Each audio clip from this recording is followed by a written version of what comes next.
You did the research, you watched the ads, you read the reviews, you compared the itineraries, and you convinced yourself that Viking River Cruises was the smart, sophisticated choice, the upgrade from the big, noisy megaships you were done with. And that confidence?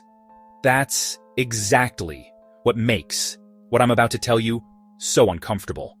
Because the passengers who get blindsided the most on Viking River Cruises aren't first-timers. They're experienced travelers, people who've done 20, 30, even 40 cruises who assumed that doing their research was enough.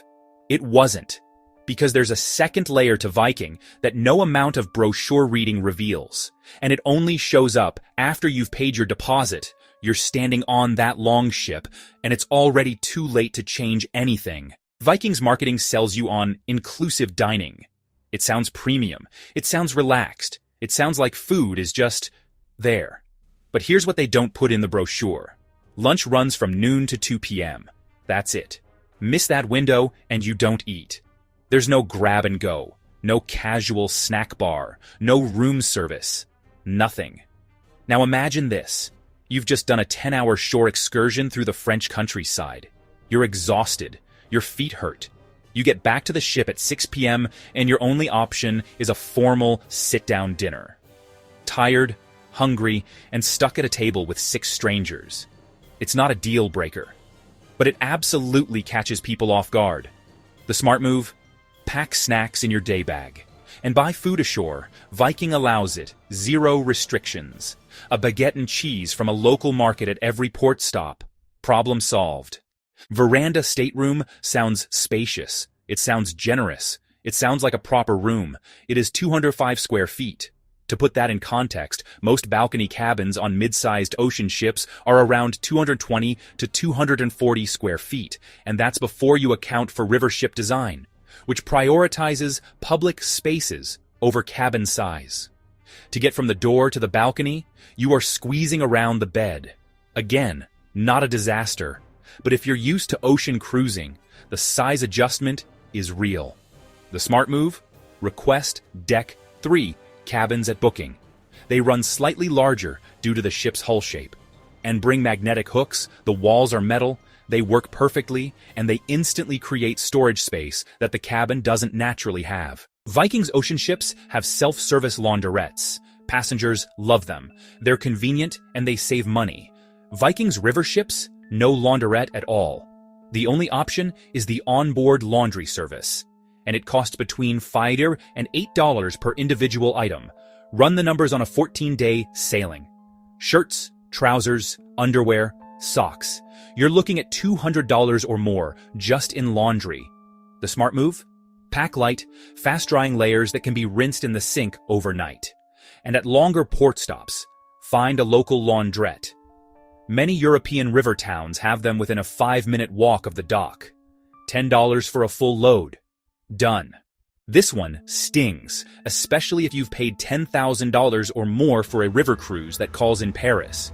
The included Paris tour is listed as Panoramic Paris. It's a bus. You see Paris through a coach window. That's the panoramic view they mean. Now, Viking does offer optional walking tours as an add-on, but they cost extra, and they fill up fast. The smart move? When you look at any included excursion and see the word panoramic, ask the tour desk one direct question before you sail.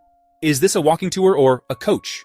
If it's a coach, book the optional walking alternative instead. Every time. Viking promises you a Paris send-off. The Eiffel Tower gliding past as you sail the Seine on your final evening. It's in the video. It's on the website. It's what you booked for. But high river water levels can force the ship to dock 30 minutes outside Paris. No warning, no refund, no apology, beyond operational necessity. This happens more than Viking's marketing suggests, and the fine print buried in your booking contract gives them full authority to do it. The smart move? Build buffer days after any Viking itinerary that ends in a major city. Don't book tight connections home from Paris or Amsterdam. Give yourself 24 hours. If the ship docks where it should, bonus sightseeing time. If it doesn't, you're not scrambling to catch a flight from the wrong city. The brochure language says intimate dining experience, and the dining room on a Viking longship is genuinely beautiful. But there are no tables for two. Every table seats 6 or more. You will eat with strangers every single night for the entire cruise. By day 3, social groups form. Cliques develop. You either click with your table mates, or you're stuck in an awkward week-long dinner arrangement with no obvious exit. The smart move? The Aqua Terrace, Viking's casual dining area at the stern, has smaller seating options. Get there early, particularly on sea days, and you can secure a quieter spot. It's also open for longer hours than the main restaurant. This is the one that matters most for a huge number of travelers, and Viking almost never addresses it directly in their marketing. There is one small elevator on a Viking longship. One. The ports themselves are cobblestone. Medieval European villages are beautiful. They are also uneven, steep, narrow, and completely unforgiving for anyone with any mobility issue whatsoever. There is no pool, no spa, no proper fitness center. Viking markets itself as comfortable, sophisticated, relaxed travel. And it is. If you're fully mobile and walking 5 to 8 miles a day on rough terrain, doesn't concern you. The smart move? If mobility is any consideration at all, request accessible tour options at the time of booking, not after you arrive. Get written confirmation of what's available at each port before you sail. Viking introduced a silent ship policy to reduce announcements. The idea is peace and quiet. Less interruption, more relaxation. In practice, it means you miss things constantly. Tour departures shift, activity times change, docking schedules adjust, and none of it gets announced over the PA system. One group on a Rhine sailing missed their morning tour entirely because the departure time moved forward by 40 minutes. No announcement, no knock on the door, just a bus that left without them. The smart move? Download the Viking Voyager app before you even board. Check it every single morning before you leave your cabin. Treat it like your daily briefing, because on a silent ship, it's the only briefing you're getting. This is the one that changes everything. Viking presents itself as a curated, premium, all-inclusive experience. The Silver Spirits drinks package costs around $25 per person per day. Most passengers buy it without question, but buried quietly in Viking's terms and conditions, they allow passengers to bring unlimited alcohol and food on board. Zero corkage fees. No restrictions. Most guests spend $400 on the drinks package and never know this exists. The smart move? At every port stop, pick up a bottle of local wine. Ask your cabin steward to keep it chilled. Have crew serve it at dinner. Completely free. Completely allowed. And honestly, drinking Alsatian Riesling purchased directly from an Alsatian market on a ship sailing through Alsace. That's a better experience than anything from the bar menu. Viking is a genuinely good product. The ships are beautiful, the itineraries are well planned, the service is excellent, but it is not the product the brochure describes. And the gap between what they sell and what you actually experience catches thousands of travelers off guard every single year. Now you know exactly what that gap looks like and precisely how to close it. Drop a comment below. Are you making the switch from ocean cruising to river cruising? Or are you still on the fence? Tell us your biggest hesitation. We read every single one. 3 cruise lines updated their cabin rules in 2026. No press release, no email to passengers, no announcement at boarding. Just updated policy pages that almost nobody reads and security teams that are now actively enforcing things that were previously ignored. Passengers are getting charged, getting flagged, and in some cases, getting removed from ships mid-voyage for things they genuinely had no idea were even a problem. I have 17 of them for you today, and I promise you, at least one of them is something you are planning to do on your very next cruise. It starts small, a cigarette butt flicked over the railing, a few food scraps, a paper napkin. But here is what most passengers don't realize. Every balcony exterior on a modern cruise ship is covered by CCTV. 100% coverage. Royal Caribbean, Carnival, and Norwegian have all issued lifetime bans for exactly this. In international waters, Coast Guard involvement is also possible. This is a federal maritime crime. The rule is absolute. Nothing leaves the balcony. Not a cigarette, not a grape, not a napkin. People hang clothes on them, cover them with shower caps to avoid steam triggers. Some have even tried pulling the battery. All of it is a criminal offense at sea under international maritime law. Ships have secondary sensors that flag detector interference the moment it happens. The result is an immediate security visit, potential disembarkation at the next port, and a permanent record with that cruise line. If your detector is misfiring, call guest services. That is their job. Never touch it yourself. This one surprises everyone. In 2025, Royal Caribbean and Carnival both updated their wellness check policy. If your Do Not Disturb sign exceeds a set time threshold, security is now required to perform a welfare check. That means a knock, then a key override, then a logged security incident on your passenger file. Even if you are completely fine. The fix takes 30 seconds. Call guest services. Tell them you are resting and don't want to be disturbed. They log it. No check, no override, no incident on your file. Most passengers bring drones thinking they will fly them at port. The drone sits in the cabin all week, never gets used. No harm done, right? Wrong. As of 2025, possession of a drone on board is prohibited on most major lines, not just flying one. Carnival explicitly states confiscation without return. On some itineraries, carrying drone equipment into port countries also triggers customs issues. Leave it at home. The window for drone photography at cruise ports has largely closed anyway. Multiple cruise lines updated their media policies in 2025. Commercial content creation on board, including YouTube, TikTok, and Instagram Reels, now requires pre-approval. In one documented case, a travel creator was escorted off at the next port for posting cabin content without credentials. The cabin is considered private company property. If you create content, apply for media credentials before you sail. Most lines have a press request process. It takes about 2 weeks. Skip that step, and you are taking a real risk. It looks like a hotel phone. It feels like a hotel phone, but calling home from that phone costs between $4 and $15 per minute, routed through satellite. A 10-minute call to family back home is a $150 charge waiting quietly on your final bill. Use the cruise line's app for ship-to-ship calls. For home, use the Wi-Fi package or wait until you are in port.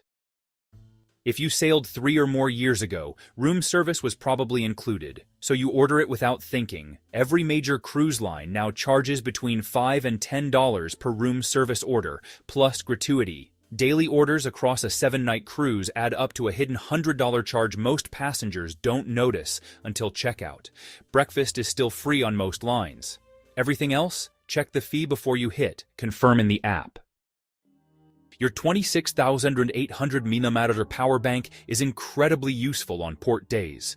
It is also subject to confiscation under updated maritime safety rules adopted directly from international airline standards.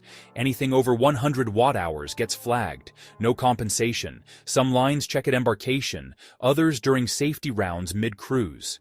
Check the wattage label on your power bank before you even pack it. Under 100 watt one, and you are completely fine. You found a great bottle of rum at a port market. You bring it back, tuck it in the cabin fridge to chill. Nobody will know. Cabin stewards are required to report outside alcohol stored in fridges. The bottle gets confiscated and held until disembarkation. Some lines now charge a corkage fee on top of that, even for the bottle they just took from you. You don't get a drink, you don't get the bottle back, and you pay for the privilege. Most lines allow 1 or 2 bottles of wine at embarkation only. Hard spirits are a firm no across the board. This is not just about wind tunnels and slamming doors. Modern cruise cabin climate systems are pressure sensitive. Leaving the balcony door open while the air conditioning runs creates a pressure differential that can trigger fire suppression sensors in the cabins next to yours. Not yours. The people 2 doors down get a security visit, and you never even know you caused it. AC on means balcony door closed. The ship's engineering is built specifically this way. You wash your swimwear in the sink and hang it on the railing to dry. Completely logical, totally harmless looking, but this is prohibited under maritime law, not just ship policy. Clothing on railings is classified as a navigation hazard. Items can fall onto the hull or into propeller wash. On Norwegian and MSC ships, this results in an immediate documented warning. Second offense means disembarkation. The retractable clothes line in your bathroom exists for exactly this reason. Most passengers never find it. Now you know where to look. Cabin outlets have 2 or 3 sockets. You pack a regular power strip to charge everything at once. Completely sensible. Except as of 2025, this is now actively enforced at embarkation. Surge-protected strips and standard multi-plugs are confiscated at boarding with no return. The danger is real. Cabin outlets are not grounded to residential standards. A household power strip can arc inside the wall system. Bring a non-surge protected USB charging hub instead. Those are permitted. Check your specific line's policy for the exact specification before you pack. Shoe in the door while you carry in luggage. Bag propped against the frame while you wait for your travel partner. Cruise ship cabins are part of a pressurized fire safety containment system. An open door breaks that design. Beyond that, the auto-lock override logs a security event. On some ships, security is automatically notified after 3 minutes. If you need the door held, ask your steward. They have approved door stops. Yes, that is actually a thing.